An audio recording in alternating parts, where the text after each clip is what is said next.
Commander Veltar stared at the display screen with all four of his eyes. The green light from the scanner hurt his head, but he could not look away. Something was wrong with what he saw. "Check the systems again," he told his crew member Zixila. "The readings make no sense." Zixila's tentacles moved quickly over the control panel. Her blue skin turned darker when she was worried, and right now she looked almost black. "Commander, I have checked 3 times. The readings are correct." The Zephyrian exploration ship Silent Wind had been traveling through empty space for 2 months. They were mapping the outer edges of known space, looking for new planets that might have useful minerals. This job was usually boring. Most planets in this area had nothing but rocks and ice. But this planet was different. "Tell me again what you see," Veltar said. He wanted to be sure. "The third planet in this system shows signs of artificial structures," Zixla replied.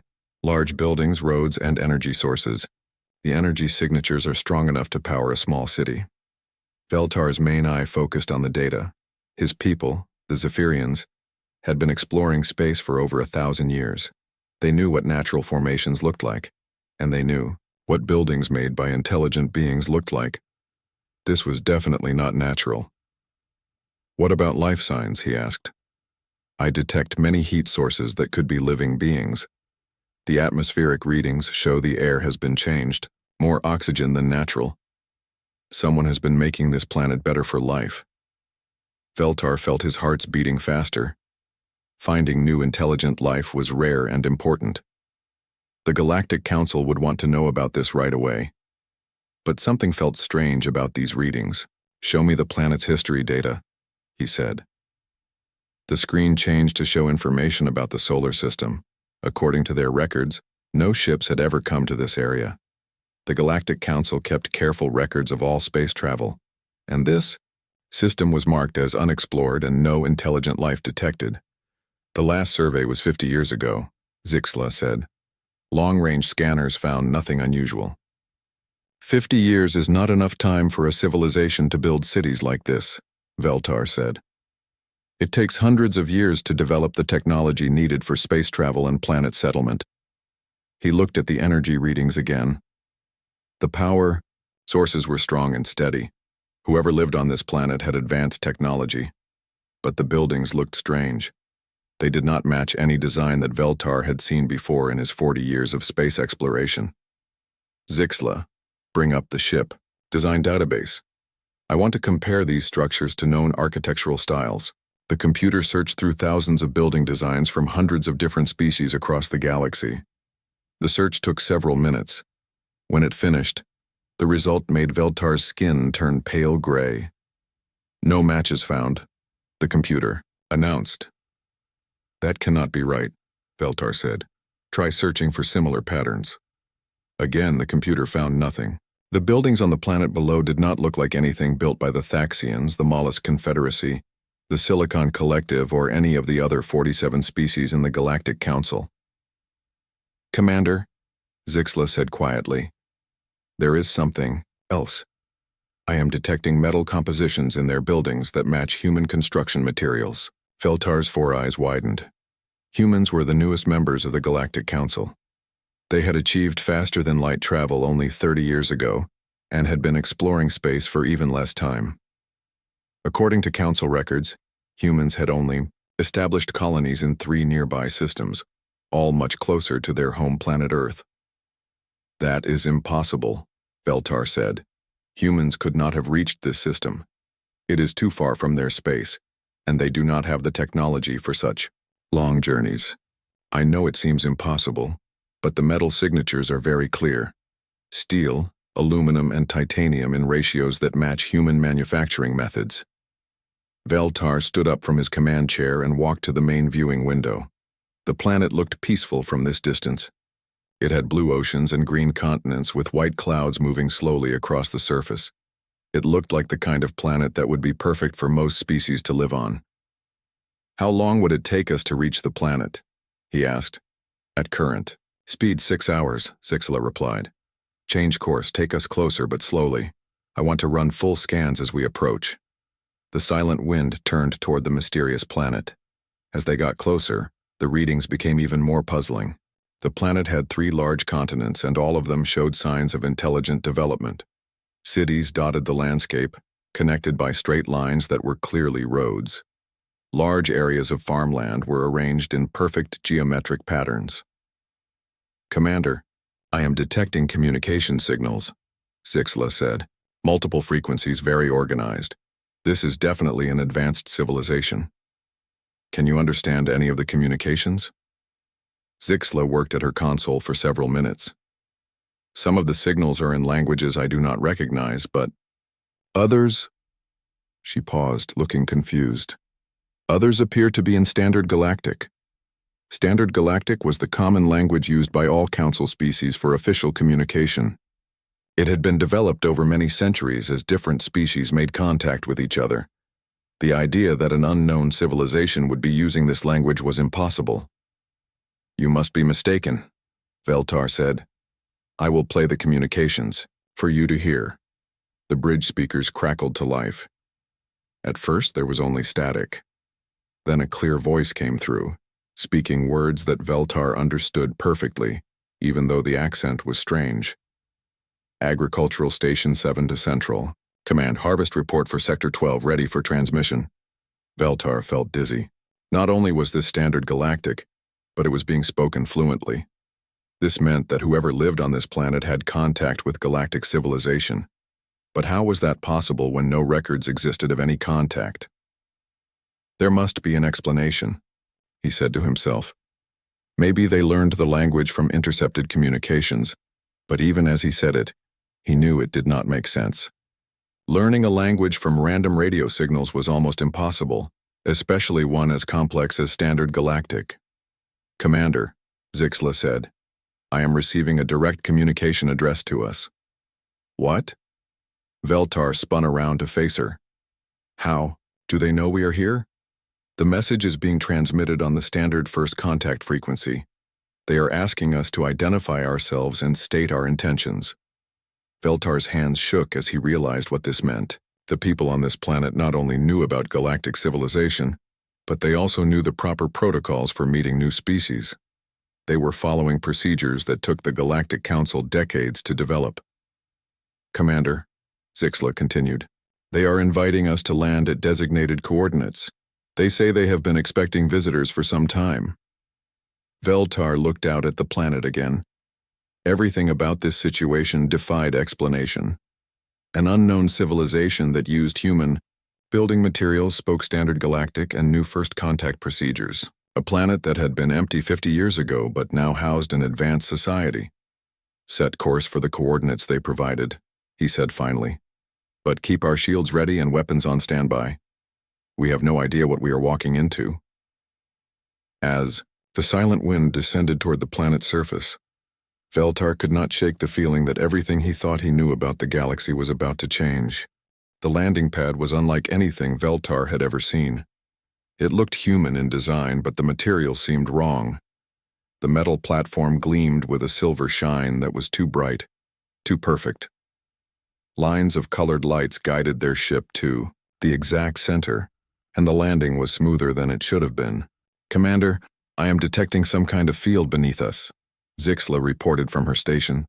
"It appears to be reducing the gravitational pull on our ship." "That is impossible," Veltar said. "Gravity manipulation requires enormous amounts of energy. Only the most advanced Council species have that technology." Through the viewing window, he could see people walking toward their ship. They were definitely human. 2 arms, 2 legs, the right height and build. But something about them seemed different. They moved with confidence and purpose, showing no fear or excitement at seeing an alien ship. "They are not acting like a species making first contact," Veltar observed. "Where is the curiosity? The fear? The excitement?" A soft chime indicated someone was requesting permission to board their ship. Veltar looked at his crew. Besides Zixla, there was Mordek, their security officer, and young Pipton, who handled communications. "Should we let them aboard, Commander?" Mordek asked. His people, the Rockbreakers, were naturally suspicious of strangers. "Yes, but stay alert," Veltar replied. "I want to understand what is happening here." The airlock opened with a soft hiss. 3 humans entered the ship. The First was a woman with dark hair and brown skin. She wore clothes that looked practical but well-made. Behind her came an older man with gray hair and a younger woman with red hair. "Welcome to Haven Colony," the dark-haired woman said in perfect standard Galactic. Her accent was strange but easy to understand. "I am Governor Sarah Chen Martinez. This is Dr. William Hayes, our chief scientist, and engineer Lisa Thompson." Veltar blinked all four eyes in surprise. The woman had used the formal greeting protocol exactly as written in the Galactic Council handbook. She even gave their titles in the proper order of importance. "I am Commander Veltar of the Zephyrian Exploration Fleet," he replied carefully. We did not expect to find anyone here." Governor Chen Martinez smiled. "I imagine not. Our colony is not in your official records, is it?" "No, it is not. According to our data, this system has never been visited by any council species." "That is correct," she said. "We have had no official contact with the Galactic Council, but that does not mean we do not know about you." Dr. Hayes stepped forward. He was carrying a device that looked like a tablet, but it was thinner than any technology Veltar knew about. "Commander, would you mind if we ran some basic medical scans? Nothing invasive. We want to make sure our atmosphere is safe for you." "Our atmosphere?" Veltar asked. "We are wearing breathing equipment." "You do not need it here," Engineer Thompson said. "We have adjusted the air mixture in this section of the colony to be comfortable for Zephyrian physiology." Veltar felt his skin turned pale gray again. "How do you know about Zephyrian physiology?" "We have been monitoring galactic communications for many years," Governor Chen Martinez explained. "We know quite a bit about the different council species. Monitoring communications from this distance is impossible," Zixla said. "The nearest council space is over 100 light-years away." Dr. Hayes held up his strange tablet. "May I show you something interesting?" The device projected a three-dimensional image into the air above it. The image showed a detailed map of the local galactic region. It marked the positions of all council worlds, trade routes, and even recent exploration missions. "This data is only 3 weeks old," Dr. Hayes said. "We receive regular updates on galactic affairs." "That is impossible," Veltar repeated. "Long-range communication takes months to cross such distances." "Not with our communication system," Engineer Thompson said proudly. "We developed quantum resonance broadcasting about 40 years ago." Veltar stared at her. Quantum resonance broadcasting was theoretical. The best council scientists had been working on it for decades without success. "You developed this technology yourselves?" "We developed most of our technology ourselves," Governor Chen Martinez said. "We had to. We have been alone here for nearly 200 years. 200 years? Veltar could not hide his shock. "But humans only achieved spaceflight 30 years ago. Humans from Earth achieved faster than light travel 30 years ago," the governor corrected. "We left Earth much earlier than that." Dr. Hayes touched his tablet again. The holographic display changed to show technical specifications. "Our ancestors departed Earth in 2157 aboard the colony ship Endeavour. The ship was equipped with an experimental faster-than-light drive." "What happened to the ship?" Zixla asked. "The drive malfunctioned during our journey," Engineer Thompson explained. "Instead of arriving at our intended destination, we were thrown far off course and ended up here. The drive was damaged beyond repair." "So you have been stranded here?" "For 2 centuries, Veltar said. "Stranded is not the word we would use," Governor Chen Martinez said with another smile. "We prefer to say we made an unexpected home." Veltar looked around at his crew. They all seemed as confused as he felt. Nothing about this situation made sense. A human colony that had been isolated for 200 years should be primitive, struggling to survive. These people acted like they had access to technology more advanced than anything the council possessed. "Governor," he said carefully, "I must ask about your technology.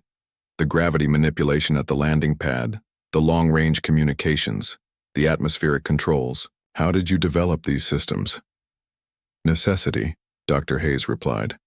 "When you are stranded on an unknown planet with limited resources, you learn to be creative. But these technologies..." Veltar struggled to find the right words.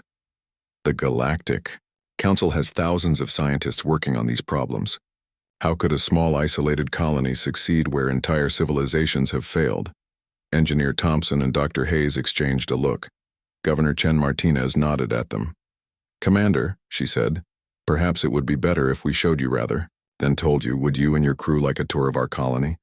"That would be educational," Veltar said. "Excellent. But first you really should remove those breathing masks.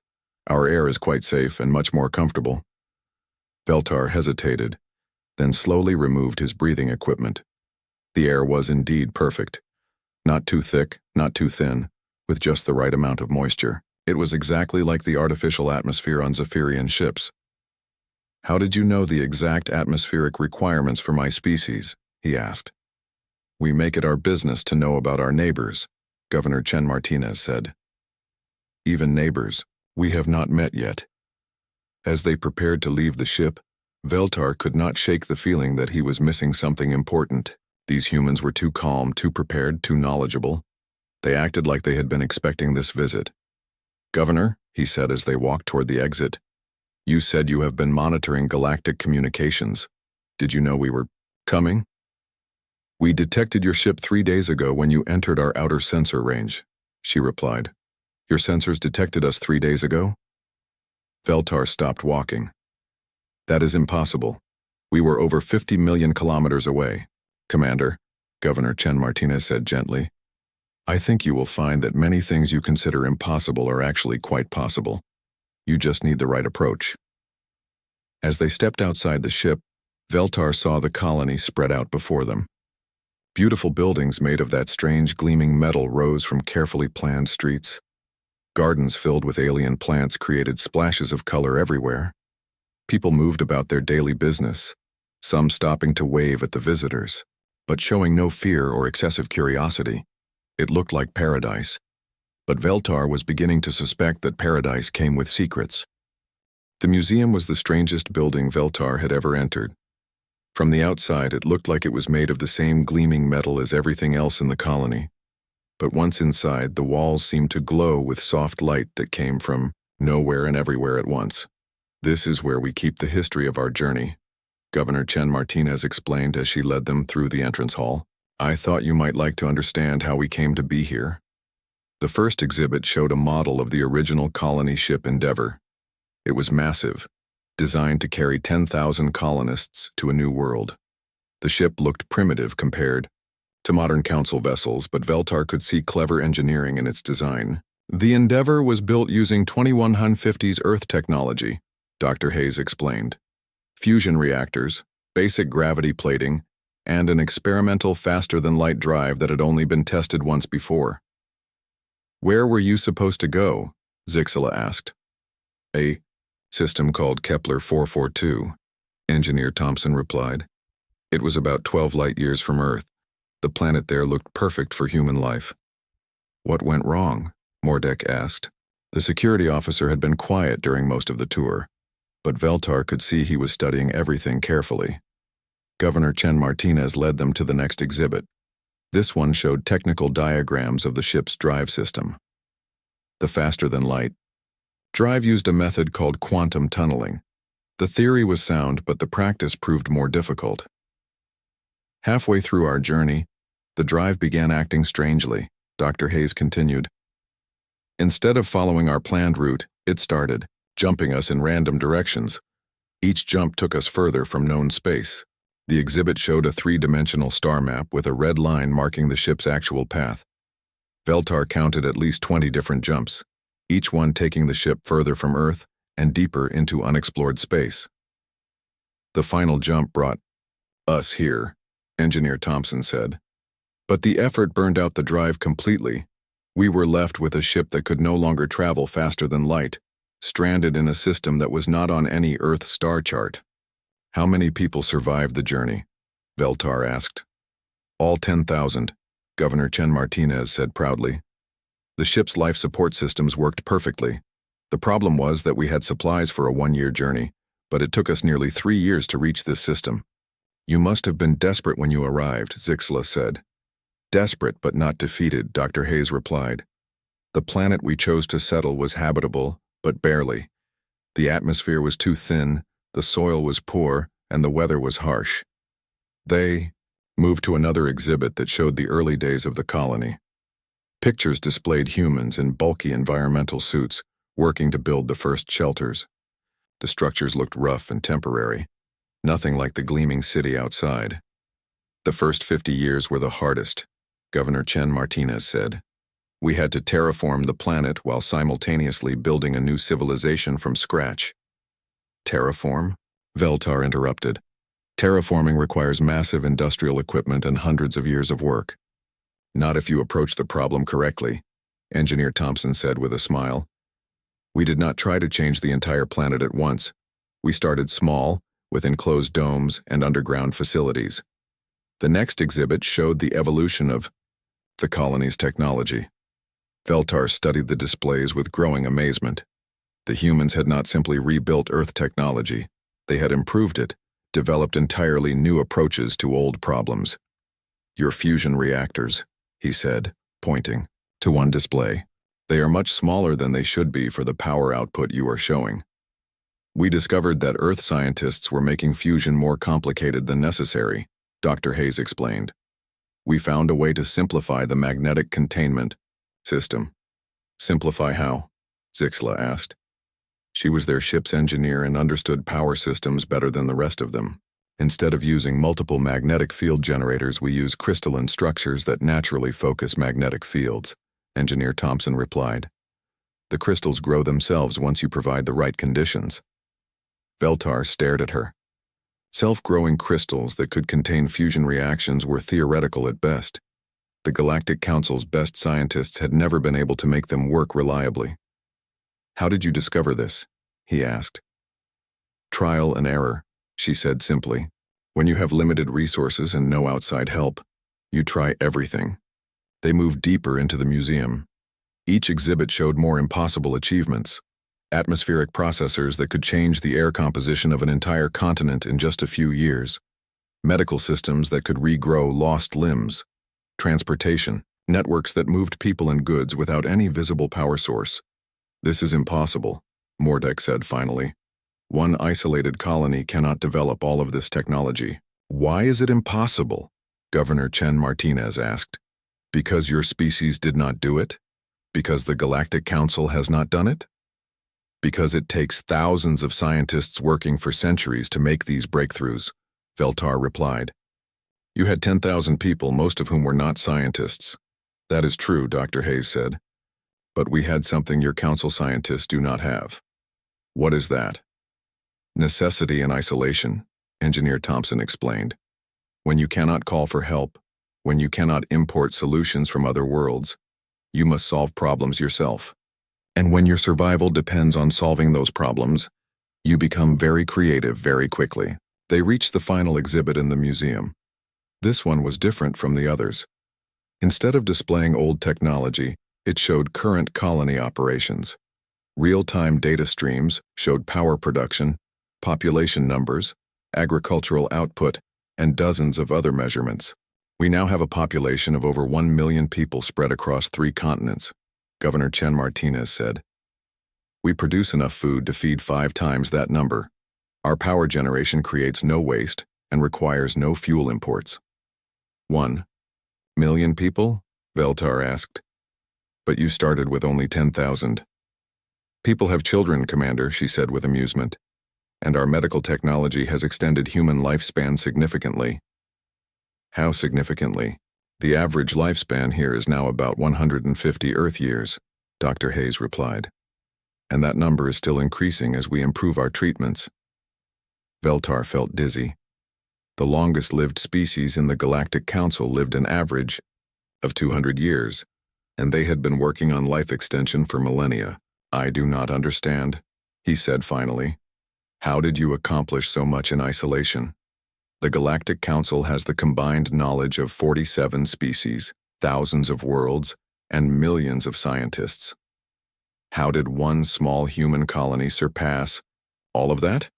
Governor Chen Martinez, Dr. Hayes, and Engineer Thompson exchanged looks again. Veltar was beginning to recognize that expression. It meant they were deciding how much to tell him. Commander, the governor said carefully, There is something about human problem solving that may be different from other species. What do you mean? Other species seem to approach problems by building on existing knowledge, Dr. Hayes explained. They take what previous generations discovered and add to it step by step. That is how science works, Zixela said. For most species, yes, Engineer Thompson agreed. But humans tend to approach problems from completely different angles. When existing solutions do not work, we throw them out and start over with fresh ideas. Sometimes this leads to failure, Governor Chen Martinez admitted. But sometimes it leads to breakthroughs that would never occur to species that are more systematic in their thinking. Veltar looked around the museum again. Everything he had seen defied his understanding of how technology developed, but he could not argue with the results. The evidence was all around him. Governor, he said slowly, I need to ask you a direct question. Are you more advanced than the Galactic Council? She was quiet for a long moment. In some areas, yes. In others, probably not. We have had to focus on practical solutions to immediate problems. We know how to grow food efficiently and how to generate clean power, but we have never developed faster-than-light travel or advanced weapon systems. You do not have space travel capability. We have ships that can travel within this solar system, Engineer Thompson said. But we have never rebuilt faster-than-light technology. We decided early on that our energy was better spent making this world a good home. As they prepared to leave the museum, Veltar realized that everything he thought he knew about technological development was wrong. The Galactic Council believed that advancement required collaboration, shared knowledge, and the combined efforts of many civilizations. But these humans had proven that sometimes isolation and necessity could achieve what collaboration could not. The next morning brought a surprise that left Veltar questioning everything he knew about biology. Dr. Hayes had invited the alien visitors to watch a routine medical procedure at the colony's hospital. What they witnessed was anything but routine. Young human man lay on an examination table, unconscious but breathing steadily. His left arm was missing from just below the elbow, the result of an accident with mining equipment 3 days earlier. Watch carefully, Dr. Hayes said, as he activated a device that looked like a metallic glove. This will take about 6 hours to complete. The device began to glow with soft blue light. Where it touched the man's arm, Veltar could see something impossible happening. New tissue was growing, not slowly over months like natural healing, but visibly fast enough to watch. This is impossible, Zixela whispered. Limb regeneration takes years, even with the most advanced council medical technology. Not if you approach the problem correctly, Dr. Hayes replied. We discovered that human DNA contains instructions for complete regeneration. Most species have lost this ability through evolution, but it can be reactivated. How? Mordek asked. Even the normally suspicious security officer seemed amazed. We use a combination of genetic therapy and energy field manipulation, Dr. Hayes explained. The field provides the power, and the genetic therapy tells the cells what to build. Within 2 hours, the man had grown a complete forearm. By the 4th hour, fingers were taking shape. By the 6th hour, he had a perfectly functional new hand that was indistinguishable from his original. The process works on any injury, Dr. Hayes said, as the man woke up and flexed his new fingers. Spinal damage, brain trauma, organ failure. We can repair anything as long as the patient is still alive. Any injury? Veltar asked. Even brain damage? Especially brain damage. The brain has remarkable healing potential when given the right support. As they left the hospital, Veltar noticed something strange about the people they passed on the street. Many of them looked young, much younger than they should be based on the colony's age. Governor, he said to Chen Martinez, who had joined them for the morning tour. How old are you? I am 97 years old, she replied. Veltar stared at her. She looked no older than 30 by human standards. The regeneration technology works on aging as well? Aging is just another form of cellular damage, Dr. Hayes said. If you can repair damage faster than it accumulates, aging becomes optional. Their next stop was the colony's agricultural center.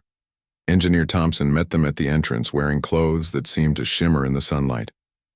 "These are our primary food production facilities," she explained as they walked through vast indoor farms.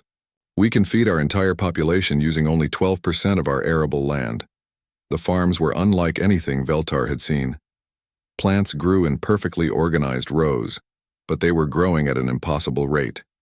He watched a wheat plant grow from seed to full height in just minutes. "How fast do these plants grow?" he asked. "Most food crops complete their full growth cycle in about 6 days," Thompson replied. "We have accelerated the natural growth process using controlled energy fields." "Energy fields again," Zixela observed. "You seem to use energy field manipulation for everything." "Energy is the basis of all matter," Thompson said. "If you understand how to manipulate energy at the quantum level, you can control how matter behaves." They walked through section after section of impossible agriculture. Plants that grew in perfect geometric patterns. Fruits that were larger and more nutritious than anything that existed in nature. Grain crops that yielded 10 times what should be possible. "We also work with biological adaptation," Thompson continued, leading them to a different section. "Watch this." She opened a door that led to what looked like an Arctic environment. Snow covered the ground, and the temperature was clearly far below freezing. But instead of putting on protective clothing, Thompson simply walked into the cold room wearing her normal clothes. "The human body can adapt to extreme environments very quickly with the right biological modifications," she explained, her breath visible in the frigid air. "This adaptation is temporary and completely reversible." "How quickly?" Veltar asked, though he was not sure he wanted to know the answer. "About 30 minutes for temperature adaptation, a few hours for atmospheric changes, 3 days for gravity adaptation." She led them into another room that was filled with thick, poisonous-looking gas. Again, she walked in without protection and breathed normally. "Our people can work in any environment," she said. "Underwater, in space, on planets with toxic atmospheres. The human body is much more adaptable than most species realize." "This level of biological control should not be possible," Mordek said. "It violates basic principles of evolution." "Evolution is not a law," Thompson replied. "It is just one way that life can change. With the right technology, you can guide that change much more quickly and precisely." Their afternoon visit was to the colony's manufacturing center. Here, Veltar saw technology that made him question the laws of physics themselves. "This is our molecular assembly facility," Engineer Thompson explained, showing them a room filled with strange crystalline structures. "We can build anything we need directly from basic elements." "How basic?" Zixela asked. "Carbon, hydrogen, oxygen, nitrogen, and a few trace elements. We can combine them into any compound or material we require." She demonstrated by placing a small carbon rod into one of the crystal devices.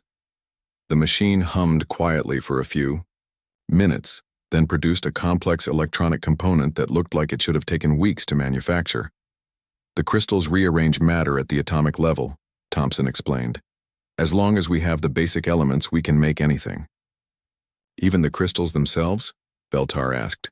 "Especially the crystals. They are self-replicating once you provide the right conditions." But the most shocking discovery came when they visited the colony's computer center. Dr. Hayes showed them to a room that contained what looked like a single large crystal formation. "This is our primary computing system," he said. "It handles all data processing for the entire colony." "It is beautiful," Pipton said. The young communications officer had been quiet for most of the tour, but the crystal computer seemed to fascinate him. "Beauty is a side effect," Dr. Hayes said. "The important thing is capability. This system can perform calculations that would require the entire computing power of the Galactic Council." "One crystal can do all that?" Veltar asked. "Quantum crystalline computing," Hayes explained. "Each atom in the crystal can store and process information simultaneously. The total processing power is almost unlimited." "What do you use all that computing power for?" Zixela asked. "Climate management, biological adaptation research, molecular assembly programming, and communication monitoring," Hayes replied. "Plus, a few special projects," What kind of special projects? Dr. Hayes smiled. Perhaps it would be better to show you. He led them to a viewing window that looked out over the colony. In the distance, Veltar could see something that should not exist. A mountain that had clearly been carved into a perfect geometric shape. We are in the process of terraforming our entire solar system, Hayes said casually. 3 planets are now fully habitable. We are working on the 4th. 3 planets? Veltar felt his legs become weak. You have terraformed 3 entire planets? Terraforming is just planetary-scale gardening, Thompson said. Once you understand the principles, it becomes a matter of scale and time. How long does it take you to terraform a planet? About 20 years for a planet that is already close to habitable, Hayes replied. 50 years for a planet that requires major atmospheric changes. The Galactic Council believes terraforming takes at least 500 years, Zixla said. The Galactic Council approaches terraforming like engineering, Thompson explained. They try to build massive machines to change planetary conditions. We approach it like biology. We encourage the planet to change itself. As the day ended and they returned to their ship, Veltar found himself overwhelmed by what he had seen. Every assumption he had held about the limits of technology had been shattered. The humans had not just survived in isolation. They had developed capabilities that surpassed anything in known space.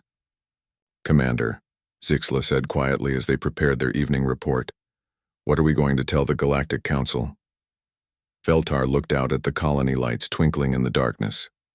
Somewhere out there, humans were growing new limbs in hours, adapting their bodies to hostile environments in minutes and reshaping entire planets in decades. I am not sure they would believe us, he replied. On their final day at Haven Colony, Governor Chen Martinez made an announcement that changed everything Veltar thought he knew about the galaxy. Commander, we would like to show you something that we have kept secret until now, she said as they gathered in the colony's main conference room. But first we need to have an honest conversation. Dr. Hayes and Engineer Thompson were present, along with several other colony leaders that Veltar had not met before. The room felt different today, more formal, more serious. We have not been completely truthful with you, Governor Chen Martinez continued. Not about our capabilities and not about our knowledge of galactic civilization.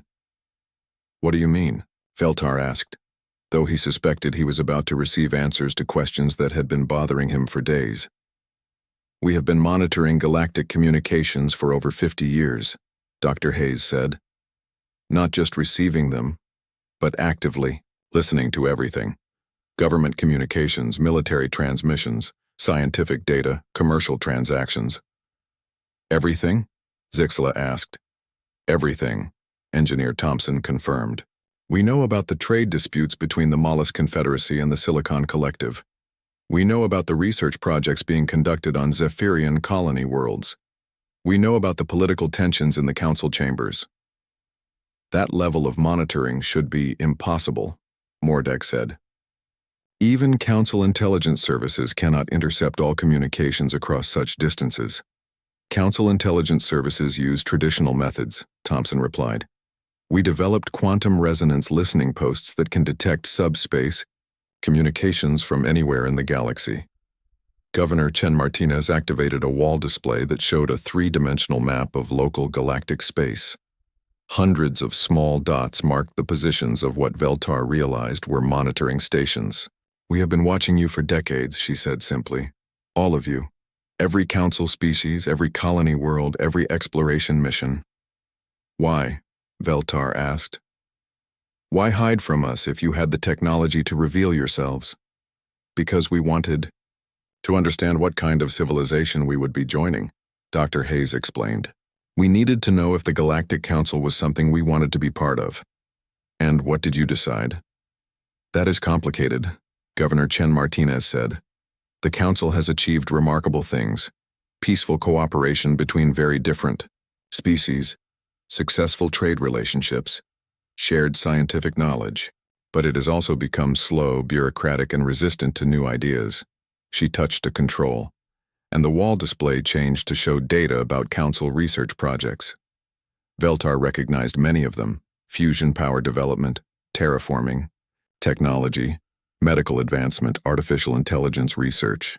Every major breakthrough the Council has achieved in the past 50 years, we accomplished decades earlier, she said. And many projects that the Council considers impossible, we solved long ago. You are saying you are more advanced than all of galactic civilization? Veltar asked. In practical technology, yes, Thompson replied. But we lack some things that the Council has: established trade networks, diplomatic relationships, cultural exchange programs. What do you want from us? Veltar asked. That depends on what you want from us, Governor Chen Martinez said. We could continue hiding, develop in isolation, and eventually spread to other star systems on our own. Or we could work with the Council to share our knowledge and learn from yours. You would share your technology?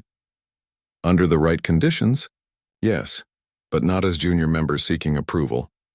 We would join as equals with our own territories and our own independence. Dr. Hayes stood up and walked to another control panel. Before you make any decisions, there is one more thing you need to see.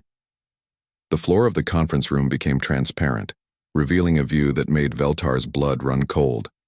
Far below, the colony, hidden in what he had thought was natural rock formation, lay the largest shipyard he had ever seen. Dozens of ships floated in pressurized bays. They were clearly human in design, but unlike anything Veltar had ever imagined. They were sleek, elegant, and obviously powerful. Even from this distance, he could see weapon systems that looked more advanced than anything the Council military possessed. We may not have faster-than-light travel, Engineer Thompson said, but we have been building ships for 70 years. How many ships do you have? Mordek asked. His security training made him focus on military implications. Currently, we have 47 deep space vessels and over 200 in-system craft, Governor Chen Martinez replied, all equipped with our most advanced technology. Are they armed? Veltar asked. They have defensive systems, Dr. Hayes said carefully, and some offensive capabilities, though we have never used them against another intelligent species. Could they fight Council ships? We hope that question never needs to be answered, the governor said. But yes, our ships would have significant advantages in any conflict. She paused and looked directly at Veltar. Commander, we are not telling you this to threaten you. We are telling you because we want there to be no misunderstandings about our position. What position is that? We are not refugees seeking rescue. We are not primitives who need guidance. We are an advanced civilization that has chosen to reveal ourselves to you. We can be valuable allies, but we will not be subordinates. Veltar looked around the room at his crew. They all seemed as stunned as he felt. Everything about this situation challenged basic assumptions about how civilizations developed and how they interacted with each other. What exactly are you proposing? He asked. Formal contact with the Galactic Council, Governor Chen Martinez said. We would like to send ambassadors to present our situation and explore possibilities for cooperation. And if the Council rejects your proposal, then we continue developing on our own. In another century or two, we will have faster-than-light travel. We will find other worlds, establish other colonies. Eventually, we will become a major power in this region of space, whether the Council accepts us or not. But you would prefer cooperation? We would prefer cooperation, she confirmed. Humanity has always been better when working with others, even when those others are very different from us. Dr. Hayes returned to his seat. Commander, we have a proposal for you specifically. What kind of proposal? Stay here for another month, Engineer Thompson said. Learn about our technology, our society, our capabilities, then return to the Council with a complete report and our formal request for diplomatic contact. Why me? Because you are explorers, not politicians or military officers, Governor Chen Martinez explained. Your report will be seen as objective and scientific rather than political or threatening. And if the Council refuses to believe what we report, then we will provide proof, she said. We are prepared to demonstrate our technologies to Council scientists. We are prepared to share some of our less sensitive discoveries as a gesture of good faith. What do you consider less sensitive? Medical regeneration technology, improved fusion power systems, basic atmospheric processing techniques, Dr. Hayes listed. Things that would benefit Council worlds without giving away our most critical capabilities. Veltar stood up and walked to the transparent floor, looking down at the hidden shipyard. The ships below represented power that could change the balance of galactic civilization. In the wrong hands, such technology could be dangerous. But these humans seemed peaceful, interested in cooperation rather than conquest. "I will need to discuss this with my crew," he said finally. "Of course," Governor Chen Martinez said. "Take all the time you need. This decision will affect not just our two civilizations but the entire future of this region of space." As they prepared to leave the conference room, Veltar realized that his mission had changed completely. He had come here expecting to catalog a minor discovery. Instead, he had found a civilization that could reshape everything he knew about the galaxy. The question now was whether the Galactic Council would be wise enough to accept these humans as equals, or proud enough to reject them and create a potential rival. Either way, Veltar knew that the galaxy would never be the same again. 2 weeks later, as the Silent Wind prepared to depart Haven Colony, Governor Chen Martinez presented Commander Veltar with a small crystal device. "This contains our formal proposal to the Galactic Council," she said. "It also contains technical specifications for 3 of our simpler technologies as proof of our capabilities." "Will we see you again?" Veltar asked. "Commander," she said with a smile, "I suspect this is just the beginning.